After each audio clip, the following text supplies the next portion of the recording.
Ooh, jeez.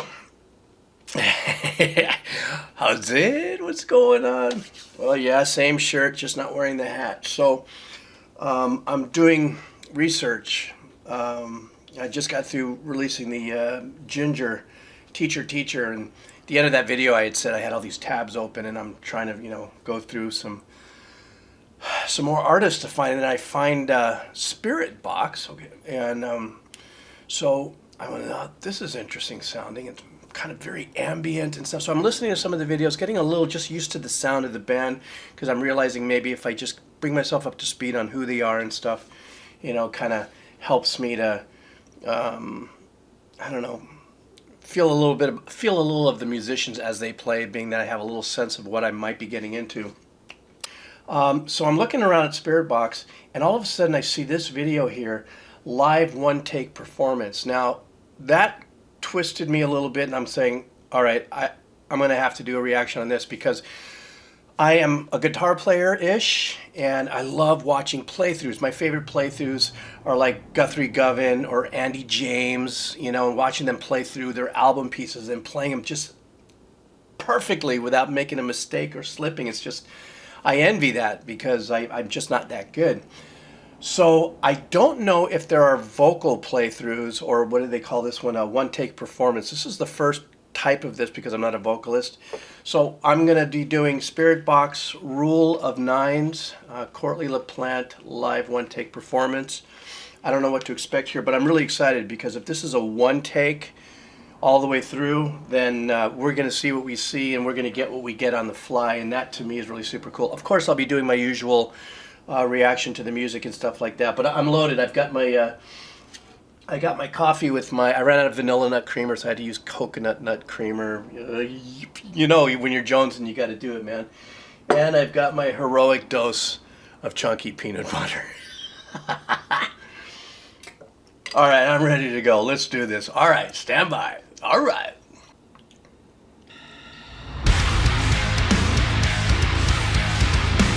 Okay. It's time for singing, and then some screaming, and then some singing and more screaming.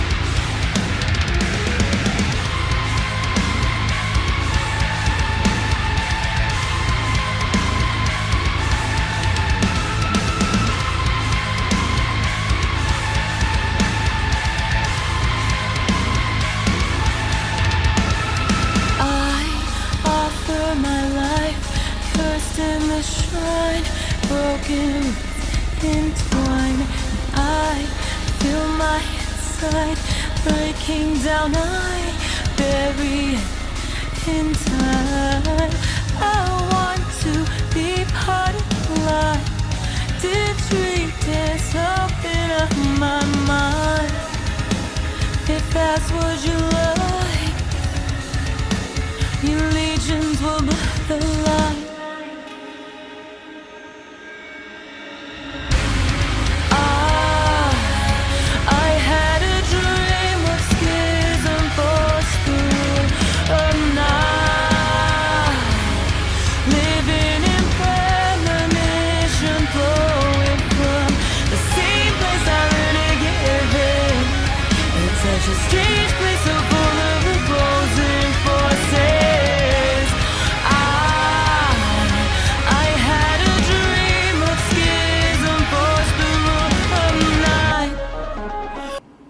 Uh-oh, I think I may have stopped at a bad place, but I'll go back. I promise I will.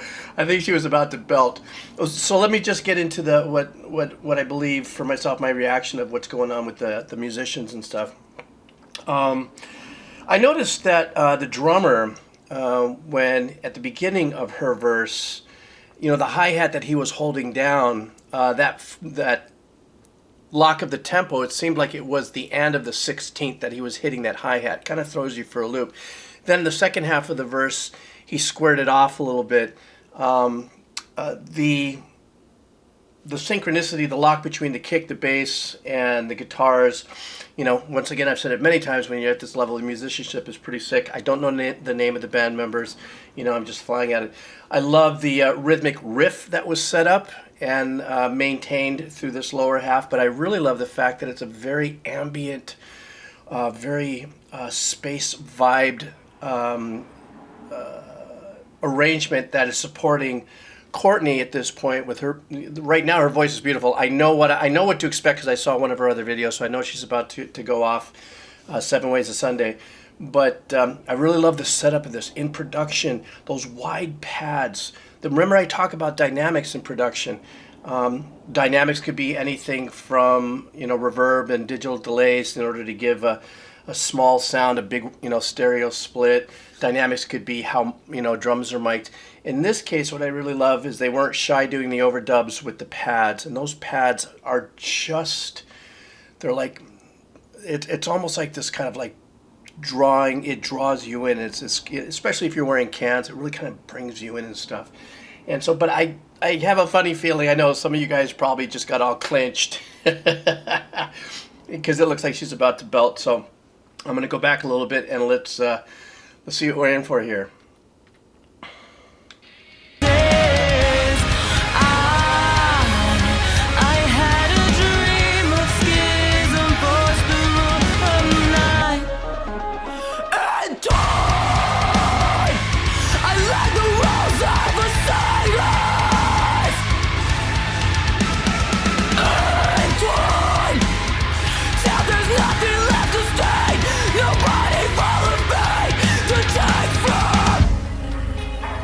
They said it's a cruel world. I learned the rules of cities. So I lay myself down in the shape Beautiful. of my body. I live in the figurative. Okay, I gotta. That was absolutely amazing to see her doing that. It's one thing to hear how one was trained, how one did something live, and all that sort of stuff. But I'm not a vocal coach. Excuse me. And I got a dear friend of mine, though. His name is Peter Pergolides. I mentioned about him in another video in the past. He's one of the vocal coach, warm-up coaches and stuff for The Voice, and he has been for the last 10 or 12 years. And there was a period where I thought I could be a singer, and I sucked, and I just went, okay, I'll just play chopsticks instead. But he told me how you can get sounds out of your mouth by shaping your mouth a particular way to get, vowels or, how you'd... And that was unbelievable to see how she used that technique to get a particular sound that was coming from here. And she was able to get, once again, I'm not going to go into a vocal coach style explanation because I don't know, but that was just wonderful to watch. And then for her to slip into that beautiful voice. But here's the other thing. Now she slips into that beautiful voice. Did you hear the little compressed loop, like a lo-fi loop in the background? It was very small and, kind of way back in the mix. And if you listen to it again, it had enough effect on it where it gave you a little bit of this stereo kind of pinging that was going on. And then the pads that were in the back there were just beautiful. Once again, it brings you into this kind of like flying through the universe kind of vibe after she just like came at you like a comet, and I don't know why I just did that universe reference, but I'm going to go back a little bit and let's listen just to that soft spot again and listen for that little loop, that lo-fi loop that's got the stereo effect in it, and then enjoy the pad works. Those pads, once again, if you don't know what a pad is, synthesizers, we have settings that are called pads, and they're beautiful long ambient sounds that are usually very hardcore dynamic left and right, and brings out a very big ambient feeling when it's played. So I'm going to take it back a bit. So let's go ahead and I'm going to go kind of far back here. See, oh, right there I can tell she's, ouch. And let's see where we are. They said it's a cruel world. I learned the rules of cities.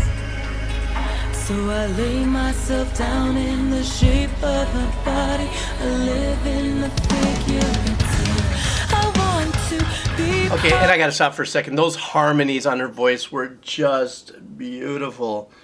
They were just absolutely arranged, absolutely perfectly. Just had to say that. So I lay myself down in the shape of my body. I live in the figurative. I want to be part of life. Detritus open up my mind.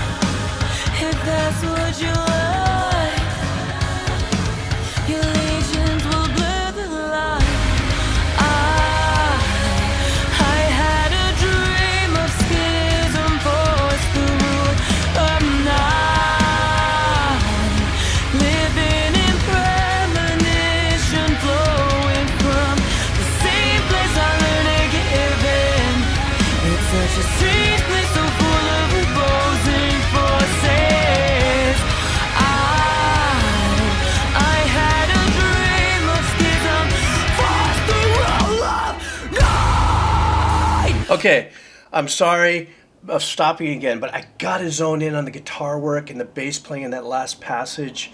Was so cool, was so funk metal. What I love too is that the chord changes that were going through that section there. When the guitar player and the kick and the bass is dun dun dun dun. I mean, if you really listen to the song as a structure, these are just three chords that are being changed. An arranger, when the way they compose the songs, they arrange the parts in order, to present us the music as it is in a kind of a prog metal rock kind of performance here. That is definitely did not go missed. That was such a powerful support to what she was singing there, and I just had to shout that out. That wasn't really a charming stop on her face. I hope she's not mad if she ever sees this. Okay, I'm going to go back a little bit.